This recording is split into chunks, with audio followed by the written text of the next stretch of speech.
Vamos a dar un salto de género, vamos a pasar de la prosa a la poesía con dos autores muy interesantes, como podrán ustedes comprobar. Y voy a dar la palabra en primer lugar a la doctora María Antonia García de León, que es profesora emérita de Sociología en la Universidad Complutense de Madrid, pero también ha desarrollado la faceta de crítica de cine, ensayista. Ella misma es una importante poetisa. Su último libro, que lo tienen ustedes en pantalla proyectado, No hay señal, ha sido galardonado ahora en 2017 con el Premio Internacional de Poesía Virginia Woolf, y ella misma podría ser objeto de ponencia en este congreso. Tiene una labor, como pueden ver, de escritura en prosa, ensayo, poética, amplísima, interesantísima, y hoy nos va a hablar de El yo conquistado, una épica existencial en la que nos va también a llevar por esa transición del camino emocional e intelectual de su propio recorrido vital y profesional. Y sin quitarle tiempo, tiene usted la palabra, estamos deseando escucharla. Muchas gracias, querida colega. Bien. Queridas y queridos amigos, queridos congresistas, amigos todos, es para mí un honor y un gusto estar hoy con vosotros. Gracias a Antonio Barnés especialmente, que hizo un hueco en este magnífico congreso a mi obra poética, dejo aparte la sociológica. Dedico la obra a quien busca la luz, sin duda todos nosotros. Mi agradecimiento a Carmen Azaustre, que ha escrito un hermoso prólogo para esta obra de No hay señal, y al pintor conocidísimo Joaquín Chancho por la portada. ¿De qué trata esta obra?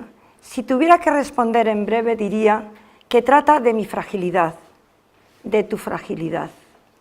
He escrito en su cubierta: estoy aquí y me pasa esto, a mí, a ti, a nosotros. El libro contiene las tres voces que nos hacen a pura vida: el mundo, el yo, lo biográfico. Y más allá, por debajo de esas voces, discurre un Guadiana subterráneo, algo que no me atrevo a nombrar, algo que clama entre mi escritura. Si eres capaz de gritar «no hay señal», es porque concibes que puede haber señal, que sí hay señal. He puesto un título casi tecnológico, que a su vez es un grito de esperanza, en un lenguaje de choque del siglo XXI, que huye de la explicitud y del too much sugar, demasiado azúcar, del sacratísimo y todos los miles de ísimos heredados de nuestra tradición barroca. He buscado un lenguaje con el que vivimos ahora, buscamos y exclamamos, tal vez: la vida es un safari peligroso. La escritura del yo, la religión es hoy un psicoanálisis de grado 3. La escritura del yo es una vertiente crucial por donde discurren mis poemas. El libro que antecede a No hay señal es El yo conquistado, y por eso he puesto el título. Son libros que son como comunicantes. La escritura del yo es una vertiente crucial, como decía, por donde discurren mis poemas. El yo. ¿Qué es el yo? Ese nombre único, criatura infinita que encierra mi yo. Quizás recordéis aquella famosa canción de Blowing the Wind que cantaba Bob Dylan. ¿Cuántos caminos debe un hombre recorrer antes de que le llames un hombre? Añadamos hoy mujer. Para vosotros van estos pocos poemas con el aliento de todo lo dicho. Primero, un poema que canta a la naturaleza, que es una clara constante en poesía. El poema se titula Todo está claro, y también una faceta mía que es pintora. Entonces es poesía y pintura que practico. Todo está claro. Estoy en el sur, sola, en una casa junto al mar. Es invierno, amanece muy tarde. Estudio siempre el comienzo del día. Sale el azul cielo, el gris agua marinado, las rebabas blancas de las olas, las dunas terracotas, los puntos verdes entre los pinos. Saca Dios su flexo sobre el mundo, abrillanta los colores. Todo está claro. Se ha hecho la luz. Qué gran trabajo, qué gran acuarelista. Un poema que nos trae la voz del mundo. El título es Tiempos oscuros, tiempos sin nombre. Dicen que habitamos tiempos oscuros, tiempos sin Dios. Es el tiempo de los orcos. Hoy siento un deseo irrefrenable de arrodillarme, de adorar algo que sea más que yo, que esté antes y más allá de mí, algo que no entienda, algo que no se pueda demostrar, que está en mi secreto, en mi sagrado. Me quito la máscara, sé que existe, intuyo que es con más fuerza que lo que está. Señor mío y Dios mío, oí exclamar.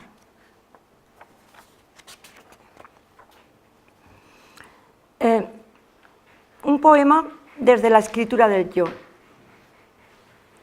Va un poco inspirado, bueno, o dedicado a Edith Stein y el concepto de la empatía. Vienen unos nombres familiares, pero que yo podría sustituir por nombres de vosotros. Podría decir Raquel, podría decir Antonio, podría decir, no, quiero decir que no es una cosa familiar, es la empatía con el prójimo, con el ser humano. Mañana seré naturalista. Me meto en la cama y comienzo las cuentas de vida. Hoy he pensado que soy una especie en extinción. Desde mañana tomaré en serio al ejemplar único que soy. Lo cuidaré, seré primorosamente darwiniana. Me miraré al espejo como eslabón único de la gran cadena. Desde mañana cuidaré a cada ejemplar único que pase por mi lado. Seré naturalista, no lo juzgaré, solo veré cómo vive, comprenderé su historia, contemplaré sus reacciones. Los pensaré minuciosamente en sus luces y en sus sombras, y los amaré como nunca. Practicaré toda clase de ternuras, incluso la peligrosa. Esta noche de verano no miraré el cielo, ni contemplaré las estrellas sobre el mar. Esta noche voy a recontar las especies en extinción que tengo a mi lado. Mañana miraré a sus ojos como nunca lo he hecho. Martín, Umbelina, Inés, Sofía, Victoria, Luis. Ah, ejemplares míos, tiemblo al pensaros.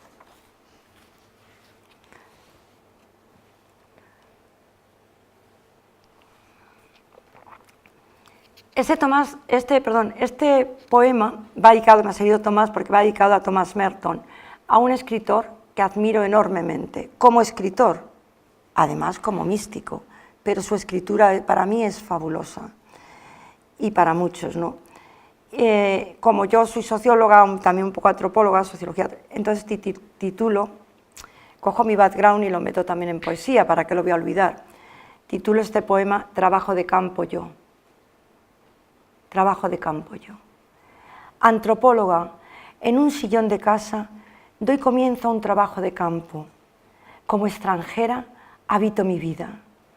Leo el ancho pergamino de los años, recuento las ciudades de la tierra que me han visto, las autopistas cruzadas, los lugares que me han hecho, enumero amaneceres y odios, trifulcas y encuentros pasajeros, los instantes robados cada día. Clasifico mis mecanismos de precisión, mis piezas de alta joyería, más las innombrables. No sale por las fotos escogidas el ruido de las pasiones, ni se escucha el estruendo interior, ni se sienten los besos. Ordeno toda mi vida, sus materiales, ladrillo a ladrillo, abro su imponente disco duro, observo el cerebro extraíble, mis diarios en viejos floppies, más largos meses en potentes pendrives. un poema es un desnudo. Oculto permanece a mi recuento un punto de verdad que se me escapa, inaccesible a los artilugios de la mente, a las brutalidades voluntaristas de mi yo. Es un diamante puro, la huella de un ser único. Es mi diferencia en el universo, la imponente presencia de existir en el yacimiento humano. Últimos poemas. Escribí alegremente el yo conquistado para a continuación escribir. El yo conquistado se pierde, se gana, está en continua reconquista, está en la batalla de la vida. También he escrito borrador del yo, muy borrador, arenas movedizas de mi yo, contra toda insolencia, ¿no? Este poema se llama Por un puñado de silencio. Por un puñado de silencio me he salvado. Este día de victoria en que silencio al mundo emerge mi yo. Brotes tiernos, los castaños de Indias bambolean sus ramas. En mi escritorio el ordenador, los emails, el Facebook, voladuras incontroladas de mi yo. Todo ha quedado dominado, relegado a su espacio de máquina herramienta. Yo, en el silencio, con el vacío, los he domado. Estoy más acá y más allá de ellos. He llegado a un mundo engalanado de hermosura, luz insólita sobre mi vida. Por un puñado de silencio me he salvado. Termino. ¿Qué tal voy de tiempo? Muy bien. Bueno, yo es que he cancelado bastantes, pero bueno, quizá en poesía menos es más. No me importa regalarlo al común. Termino y os dejo con este poema cuyo título intencionado es, y siguiendo esta línea de quitarnos toda insolencia, ¿no? Porque el yo conquistado es una insolencia, ¿no? Entonces se llama así, intencionadamente, estoy improvisando. Bajo un sol caprichoso o un cielo de tormenta, encaramado en una ola verde, navega mi yo por el estado del tiempo. Yo tampoco sé vivir, estoy improvisando. Dios me sostiene. Muchas gracias.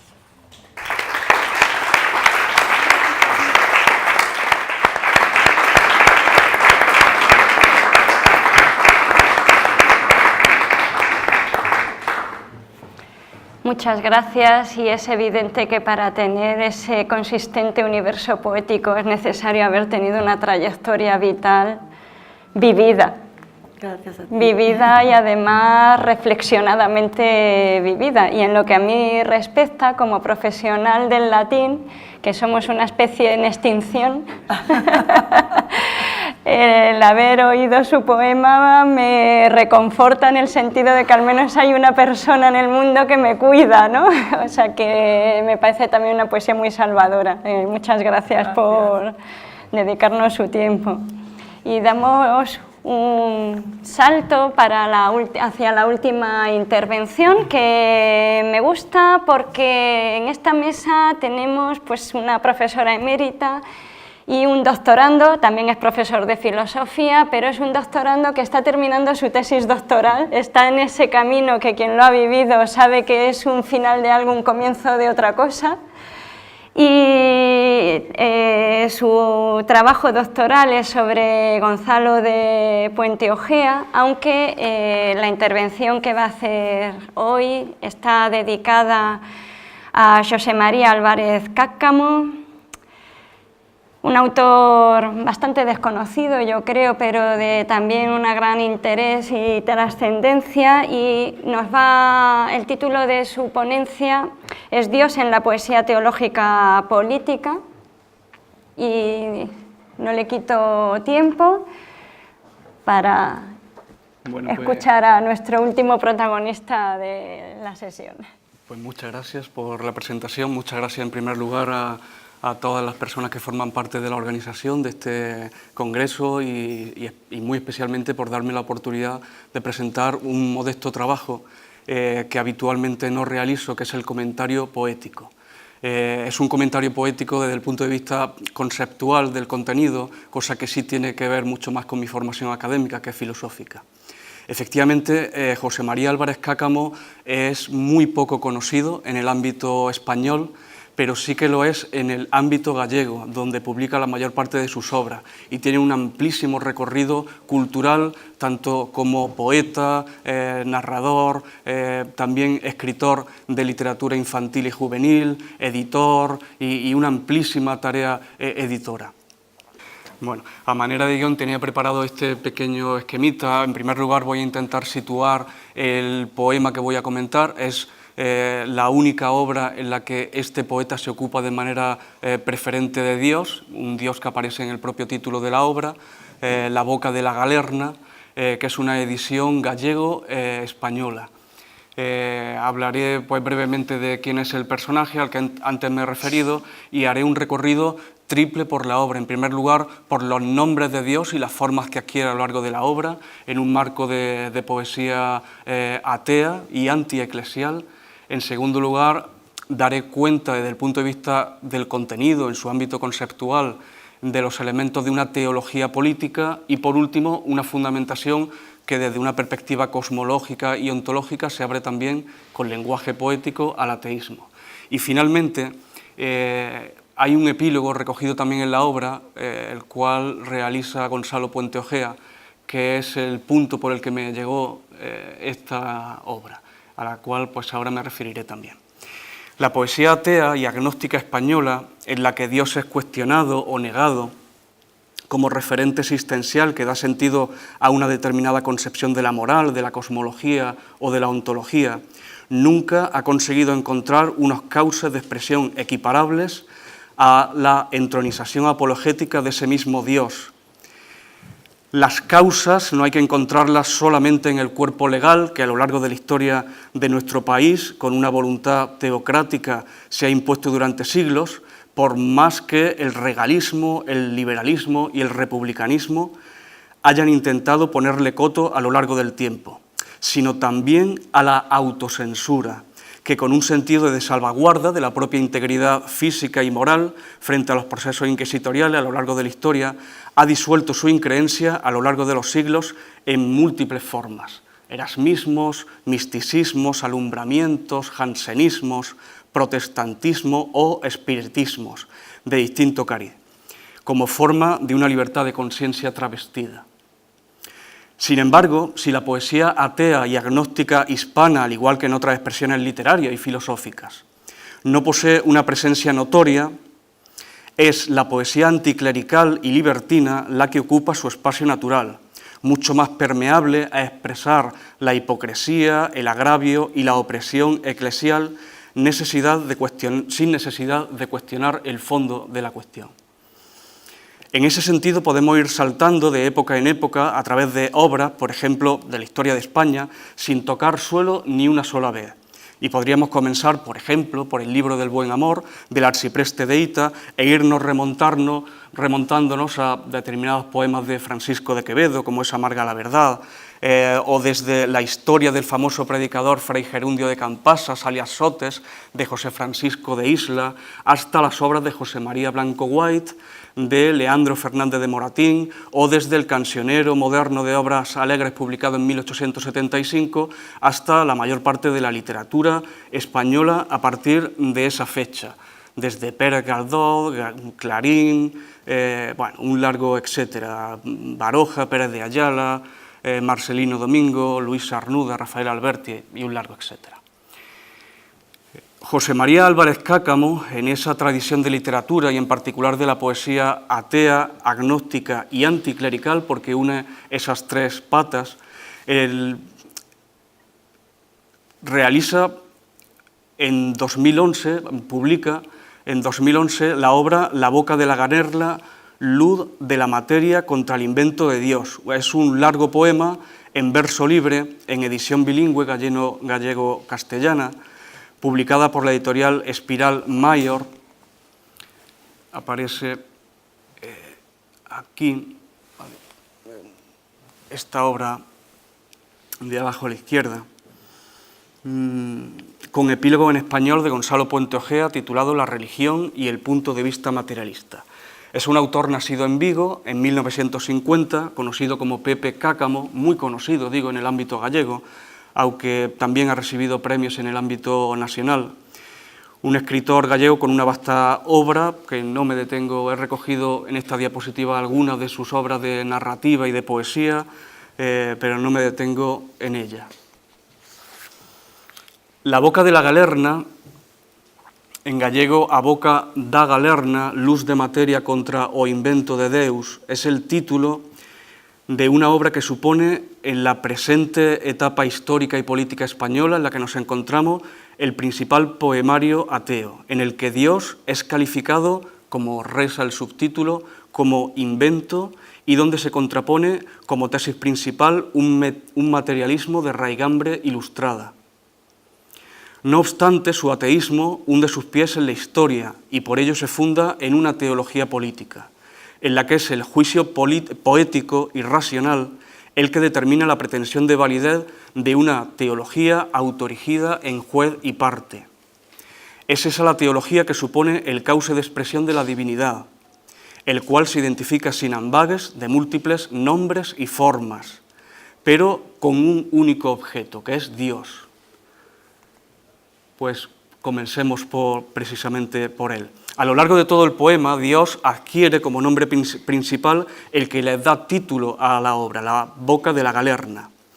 La boca como expresión de altavoz de la fuente del testimonio, es decir, del testamento divino. En particular vamos a encontrar el Nuevo Testamento, y la galerna, tan afecta como devastadora en el contexto vital y en el imaginario de la Galicia vital natal de Pepe Cáccamo, es expresión del temporal borrascoso con ráfagas de viento, lluvia, un torbellino.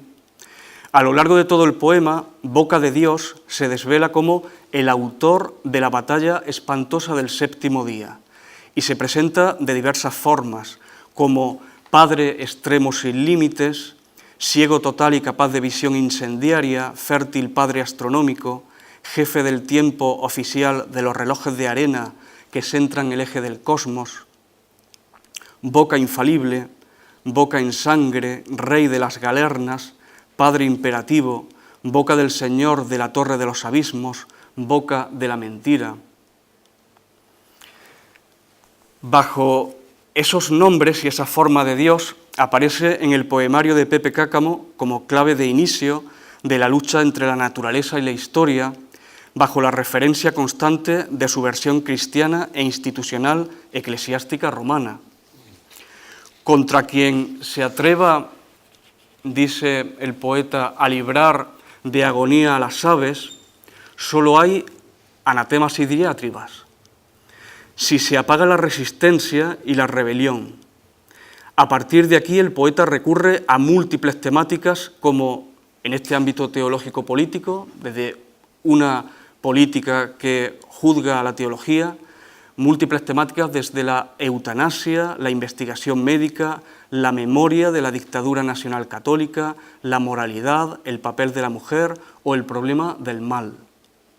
Así, por ejemplo, respecto a la eutanasia, se afirma: una niña está muriendo desde hace 30 años en una alcoba blanca, blanca de azúcar, blanca de harina sorda. En el amanecer está muriendo desde hace 30 años.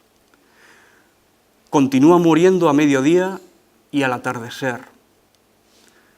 Para a continuación contraponer el Nuevo Testamento. Buena muerte solo la del Hijo de boca infalible.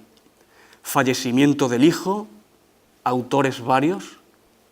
Literatura universal con cuervos que graznan. Fallecimiento del Hijo torturado y mater dolorosa de rostro cincelado con martillo, de ángulos obtusos. Respecto a la investigación médica, afirma: otro dolor, dolor del hijo humano, diagnosticado beta talasemia, sedimentos de hierro en el corazón y peligro constante, dependencia, de tubos y sondas y bombeo de sangre cada día en el hospital, al que acude enfermo de 10 años de vida muy precaria. Frente a ello, señala el poeta, brama desde la altura la garganta del padre astronómico, pronuncia sentencia, delito de soberbia contra el mandato de la página de ceniza donde gobierna la célula, del nacimiento exacto de la sustancia persona, culpa por reunión de cuerpos no destinada a sufrimiento, pecado superior del árbol de la ciencia en rebeldía contra el poder, del dios de la batalla del séptimo día. Respecto a la memoria de la dictadura nacional católica, en la que Franco es caudillo por la G de Dios, Pepe Cáccamo afirma, entre todos los que habitan en la alcoba de mi pecho, que nunca se sosiega ni se cierra, veo a uno al que señalo en preferencia y a él encomiendo la jefatura de la devastación. Este será varón insuperable, salvados del círculo íntegro de la boca de Dios. A caballo entró en el templo, el designado para ocupar la jefatura de las pirámides negras y del poder fulmigante donde toda tribu, todo pueblo y toda lengua, los cuerpos derrumbados a la orilla de las carreteras y los aniquilados en juicio sumarísimo. Respecto a una moralidad en pugna constante y en ocasión del nacionalcatolicismo, el poeta contrapone el amor, la pasión de la piel en las playas de agosto y latido del fondo y fundamento ardiente, palabra que no sabe el nombre de la palabra y fallecen los ojos al contemplar los ojos, los labios viven y no hablan y acercan una sombra muy delgada. Frente a ello contrapone la mediación eclesial de vocación inquisitorial y dice, por mandato de la boca del Señor, de la torre de los abismos, ojos de mira telescópica acechan desde lo alto de los palomares de la culpa, sistema ocular de centinela y sacramento en órbita de elíptica completa. Frailes, misioneros, priores, diáconos, vicarios, arsedianos, sacerdotes, arzobispos, custodios, espían y señalan y marcan a los que deben ingresar en baño de grisú para que queden limpios de toda vibración.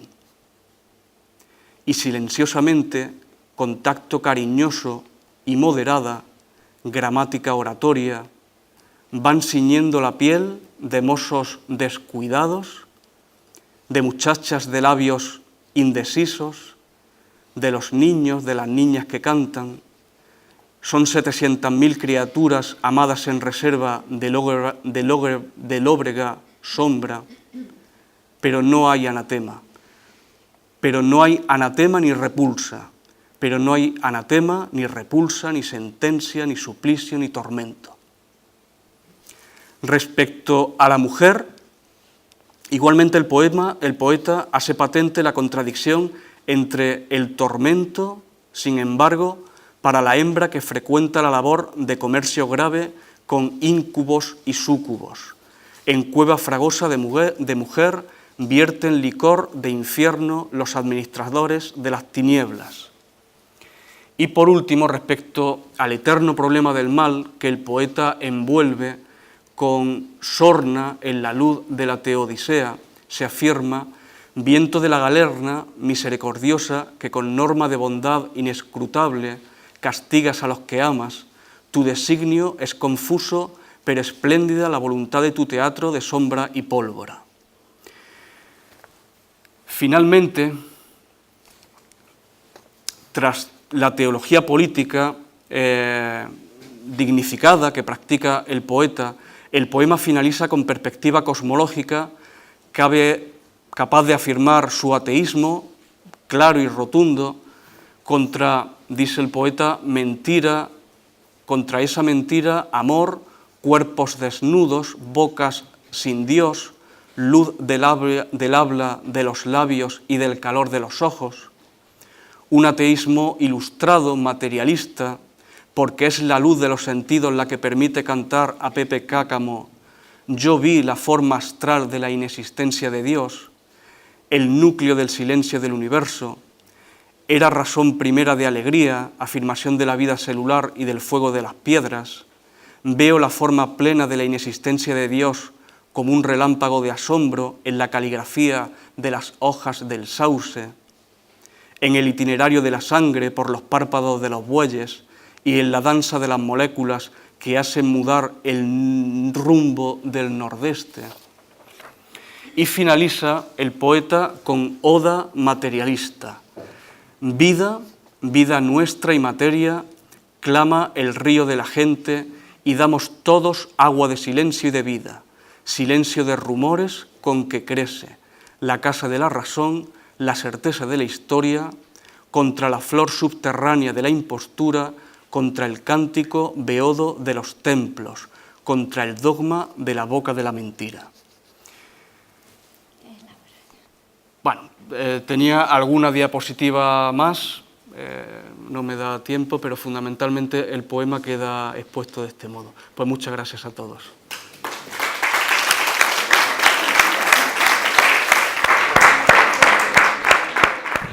De esta última intervención, como no han marcado las comillas de la cita, me gustaría simplemente comprobar si la frase «yo vi la forma astral de la inexistencia de Dios» es textual del poema.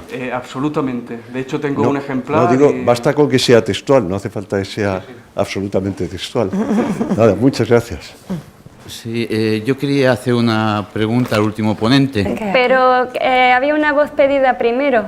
Ah, perdón. Yo obedecía a la señorita que llevaba... Esta señora de aquí delante. Ay, qué por orden, sí, sí. Bueno, a la profesora María Antonia de León, ¿consideraría usted de su propia poesía que es mística? Y Bueno. le pregunto a Miguel Ángel, no sé cómo lo has citado, pero me parece que has dicho algo así como, bueno, esa poesía y filosofía, ya que tu tema en la tesis es Gonzalo Puente Ojea, son los ateos, ese ateísmo, no sé qué palabra decir, voy a decir militante, nos entendemos, ¿no? Que no ha tenido una historia muy conocida. Sin embargo, yo creo que hoy podría ser todo lo conocida que se quisiera.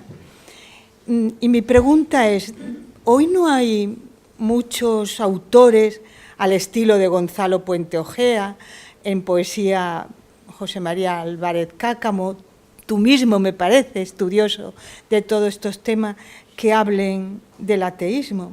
Es pregunta. Y luego no he entendido tu referencia a Galdós. Y te lo voy a decir por dos razones, en el supuesto de que lo has entendido como, del que lo hayas citado como un autor ajeno al tema de Dios en un sentido u otro.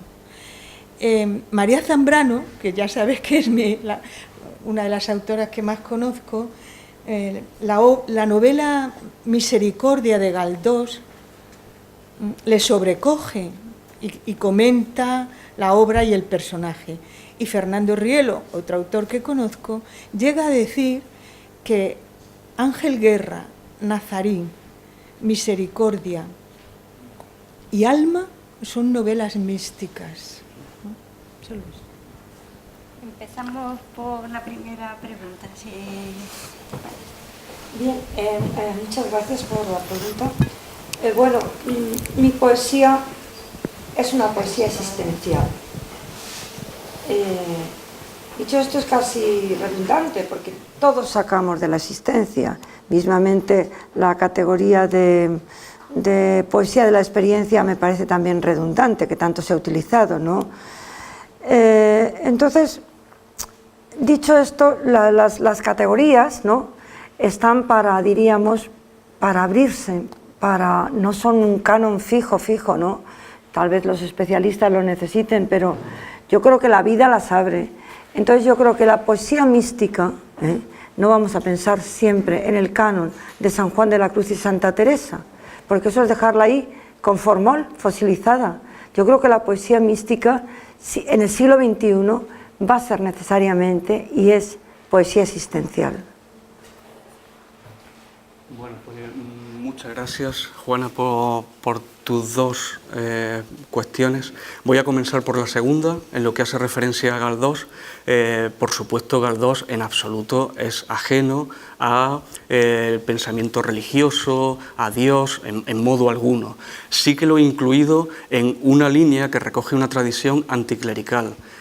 Y a todas esas obras podríamos añadir Electra, por ejemplo, que tiene un claro cariz antijesuítico, lo cual viene a confirmar el hecho de que probablemente estaba previsto que para él fuese el premio Nobel concedido a un español en aquella época y por gestiones eclesiásticas pues no pudo conseguirlo. En ese sentido me refería a Galdós.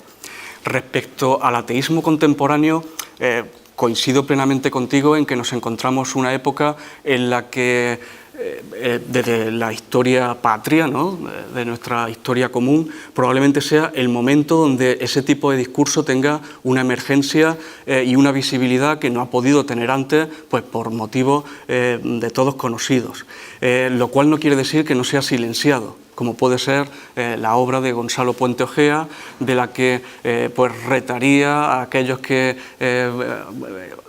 tienen una edad comprendida pues menos de 50 años a que me dijeran si realmente lo conocen o han escuchado alguna vez su nombre, ¿no? Un autor que ha muerto pues en este mismo año, el 10 de enero, con una amplísima obra, con una divulgación editorial, con múltiples. Sin embargo, efectivamente no es nada conocido. Incluso cuando las estrategias culturales y editoriales españolas acogen el ateísmo, prefieren acoger el ateísmo americano.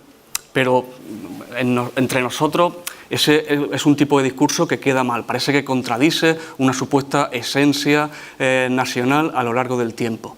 Pero sin embargo es una obra pues, que quedará para el tiempo y para los que nos queramos dedicar a su estudio y a su divulgación. Creo que con esto, pues, gracias. Bien, tengo 4 manos levantadas y a Antonio Barnés mirándome. ¿Doy las 4? Por eso he contado la tuya como cuarta mano, no sabía si para... Pues vamos por orden. Y es un tema el que estamos tratando muy interesante, pero tenemos 10 minutos antes de la conferencia, entonces en la medida en que los intervinientes puedan, si pueden concentrar... Yo quería hacer muchas preguntas. Tengo 52 años, con lo cual he quedado excluido de esa última invitación a ver si conocíamos al autor, pero no va por ahí mi pregunta. Digo mi edad porque la primera pregunta es ¿qué es el nacionalcatolicismo? Tengo 52 años, no soy un joven de los que no han vivido, aunque fuera de pequeñito, yo fui un genio avanzado, me daba cuenta de todo lo que pasaba y no vi nacionalcatolicismo por ningún lado.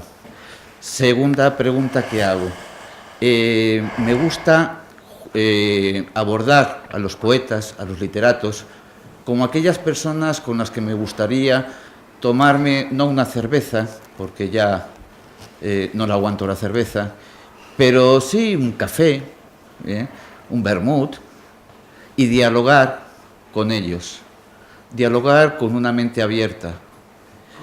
En ese sentido, no me ha parecido que José María Álvarez Cáccamo fuera una persona con la que se pudiese tomar un café y debatir amigablemente.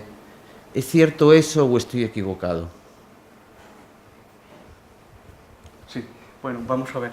En primer lugar, claro, el cuestionamiento de las categorías historiográficas nos llevaría mucho tiempo y la categoría de nacionalcatolicismo pues tiene una génesis en torno a la revista Acción Católica, luego tiene una proyección, luego se utiliza historiografía, sería muy detenido, pero hay bases sólidas, de hecho la historiografía lo utiliza habitualmente para utilizar ese término, sería muy detenido y... Respecto a la segunda cuestión... Sí, ¿sería equivalente a un nacional-republicanismo? Creo que en modo alguno. No. Para nada. Ah, bueno. Y respecto a la segunda cuestión, bueno, pues efectivamente este poeta gallego expone creo que con bastante serenidad, pero con bastante desgarramiento, una situación y una comprensión moral, ontológica, cosmológica de la realidad. Y en ese sentido creo que utiliza un idioma común y por tanto nos podemos tomar pues lo que nos apetezca con él, entiendo, sin ninguna predisposición ni atribución de conceptos que no entran en juego, como la antirreligiosidad o como algún tipo de ofensa premeditada. No fue mi lectura cuando escuché. Perdón. Sí, pero dejo los siguientes. Sí, como hay varias manos levantadas, haciendo uso del poder que me da la presidencia de mesa, otorgado por Antonio Barnes, voy a darle la palabra a Javier y también me gustaría recordar que a Cáccamo habría que leerlo dentro del contexto de lo que es la poesía gallega del siglo XX, con los biosbardos, que una cosa es leerlo desde el español y otra cosa es leerlo dentro del galleguismo de Cunqueiro, etcétera. Yo diría, vamos, por... Bueno, sí, va bien.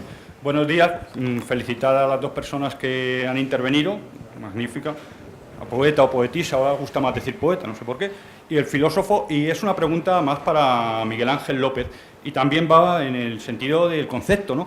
Me ha sorprendido que tu comunicación se titule La poesía teológico-política, porque claro, a mí esa idea, supongo que a algunas personas que estamos aquí, nos remite pues una conceptualización muy clara de Carl Smith o con precedentes de Donoso, con, bueno, en Dors aquí en España, una serie de gente. Entonces, no alcanzo a comprender cómo entre esos versos más o menos acertados hay un enfoque realmente teológico-político en el paradigma acuñado por Carl Smith. Muchas gracias. Bueno, exactamente el paradigma procede de Baruch Spinoza. Es muy anterior y es precisamente quien introduce la hermenéutica no sacra, sino una hermenéutica, podríamos decir, civil, pagana, y en ese sentido la teología política es un constructo de cómo se vincula la religión con la política, desde un marco teórico, jurídico, lo más amplio posible. Y en ese sentido perfectamente tiene cabida, no solamente tiene una perspectiva teológica, sino también política, ese vínculo. Y es el que el poema entiendo que recoge con bastante nitidez. Antonio.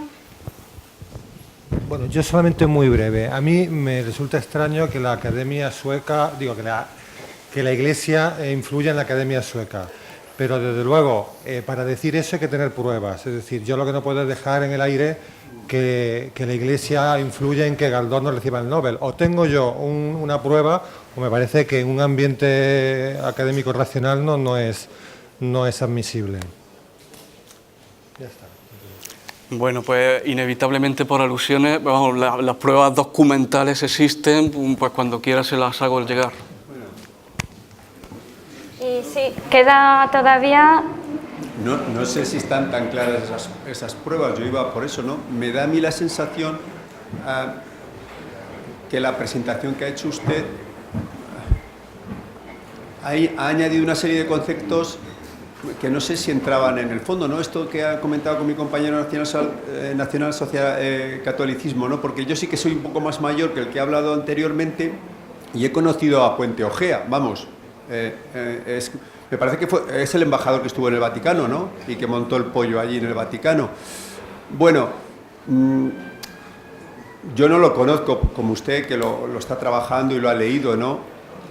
Discrepo profundamente de muchas cosas que ha hecho y ha dicho Puente Ojea, y también de Cáccamo, que lo conozco muy poquito, ¿no? Pero discrepo además en las referencias que hace usted un poquito entre lo que es ser anticatólico o lo que pueda ser no sé de qué figura, y un ateo constatado, ¿verdad? Como es un poco en esta línea, ¿no? Yo creo que ha hecho una versión excesivamente dura, incluso transgresora, contra algunos elementos fundamentales de la Iglesia Católica, pero bueno, es una ponencia, tampoco pienso mucho más, ¿no? Y de Puente Ojea, pues sí, porque ha sido un buen escritor en El País, ha sido duro en muchas conversaciones y es lógico que le hiciesen una parada en el Vaticano por la postura que él tenía, ¿no? Y además a él le entusiasmaba mucho eso, creo que lo podrá añadir usted mucho mejor que yo, ¿no? Ser embajador en el Vaticano, un ateo, pues era duro, pero para que se convenzca que la Iglesia también es muy abierta en esas tesis y para que todo es posible, ¿no? Incluso que él fuese embajador y con muy pocas ideas de la embajada. Gracias. Bueno, vamos a ver. Montar pollos no me parece pues, el término más adecuado para referirnos a un ámbito como en el que estamos, ¿verdad? Eso en primer lugar. Ha hecho afirmaciones que yo en modo alguno he hecho, nunca he hablado de anticatolicismo en modo alguno. No sé si entiendo su intervención como un tipo de afrenta, pues yo la acepto y intervengo en ese sentido, ¿no? Pero creo que no es ni el tono, ni el lugar, ni la disposición mía personal, al menos. Respecto a la embajada, pues bueno, probablemente no sea necesario ser comunista para tener una embajada en Moscú, ¿verdad? Es algo que él ganó por su propio mérito en su carrera diplomática, del cuerpo diplomático al que ingresó en 1949, y nunca tuvo ningún problema más allá de la necesidad de forzar y del movimiento en la conferencia episcopal con una nueva ruta que inició Suquía en el momento, precisamente en el año 1987. Se recompusieron muchas cosas, no solamente la embajada en el Vaticano, sino algunas revistas católicas que probablemente estaban escoradas hacia un lugar que no era muy afín al de ese presidente de la conferencia episcopal, como Vida Nueva, por ejemplo. Fue cesado fulminantemente pues, al mes siguiente su director. Por tanto, bueno, si quiere sería muy detenido, pero no quiero robar más tiempo. Queda una última intervención y también quiero señalar que a Miguel Ángel no le ha dado tiempo a llegar al final de su comunicación, por tanto nos falta también parte del contenido y de las conclusiones a las que habría llegado y habría expuesto. Sí. Me ha sorprendido mucho de uno de los poemas de una persona que en principio se le puede catalogar como ateo, la forma en la que se acerca a María y la describe como si fuera esculpida por un martillo. Me ha parecido no sé si es una poesía mística, pero sí que creo que tiene algo de iluminación y un profundo corazón de respeto, de describir el golpe que ella recibe, ¿no? Bueno, creo que el pasaje al que se refiere hacía referencia a Jesucristo. No, la madre dolorida, esculpida su rostro. Sí, Mater Dolorosa, sí, martillo, sí. ¿no? Sí, creo que se refería a Jesucristo. Vale. Gracias. Con estas últimas palabras finalizamos la sesión de la mañana. Me parece bastante evidente que tendrá que haber un segundo congreso internacional porque se han quedado muchas cosas pendientes de mayor desarrollo, muchas ideas que dan pie a nuevas mesas redondas, a nuevas ponencias, y finalizamos con unas palabras dedicadas al ateísmo, ¿no? Que a mí es un concepto que la verdad me fascina, porque el propio concepto ateísmo parte de la negación o no de la existencia de Dios, es decir, que de alguna manera uno siempre queda ligado al concepto de Dios, ¿no? Y cómo se coloca como ser humano respecto a ese término. Por tanto, bien sea desde el ateísmo, bien sea desde el existencialismo, como nos han traído los últimos dos ponentes, en todo caso desde el yo poético, finalizamos esta sesión y hacemos un breve descanso antes de llegar a la conferencia de clausura sobre, vamos a leerlo con calma, Dios en la poesía, de Fernando Rielo. Muchas gracias por sus intervenciones y asistencia.